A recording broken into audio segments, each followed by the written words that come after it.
my whole focus was service.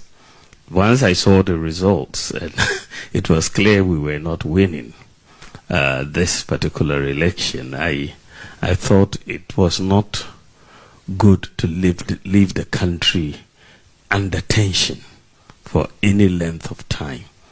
In fact, by 3 a.m., we knew that we had lost the election. The Electoral Commission was going to take a few days to get to that conclusion, but our own collation, the data that we got from all the polling stations, was clear that we were not going to win this election.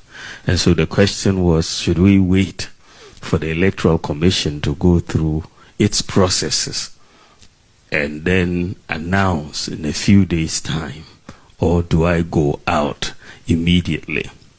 The way that I made the decision that it was better to go out. At 3 a.m., it was a bit early. People were sleeping. So I decided that we'll do it at 9 a.m. On Sunday morning. And so we gathered the press, and then I made my announcement that morning to say, you know, my opponent had won decisively, and we are conceding the election. And I think that that helped bring down the tension in the country and help the process of the transition. I made that early concession to preserve our peace in Ghana, because otherwise we could have had many, you know, incidents of violence across, and I could see the potential. And so I thought by an early concession, you know, everybody would relax, you know, the winners would relax, and we who had lost would also understand that we had lost. So that was it. And it was also very important that our democracy should be respected. Democracy is about respecting the will of the people. You may think you are right, but the people may express a different view. And so once the people say, this is what we want, that is it. It's no ifs or buts. You accept the will of the people. And that is it. So for me, it was very simple, because the people had expressed their views by voting in one direction, and we had to accept it. There was no other issue around that particular expression. Then, you know, I was also very concerned about the economy, because you know that foreign investment is very key to this country's economic growth.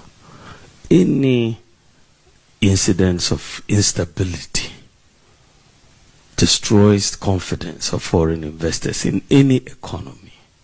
And we have been trying to resuscitate this economy since COVID and all of that. And it was just too critical a time to allow instability into our country. It would deter. It takes a long time to recover confidence if it is lost. And I thought it was very, very important that we make sure that there is stability in Ghana, so that foreign investment and all the programs that we've initiated, there will be confidence, and that will continue, so that we can build this economy, even if it's under a new government. Then I was concerned about security in the sub-region. You know, any instability in Ghana, you know, gives, you know, succor to the terrorists in our sub-region. They will find reason to be here. And so it was very, very important, for the sake of the security of Ghana, to really emphasize and prioritize our stability and peace here. We thought that if any violence ensued, it will be negative for the security of Ghana and for the sub-region. So these were the reasons behind my early concession. I did it, but then after that, it seemed like a bigger deal than I thought it was. But many people seem to appreciate it, and many people in Ghana seem to really appreciate it.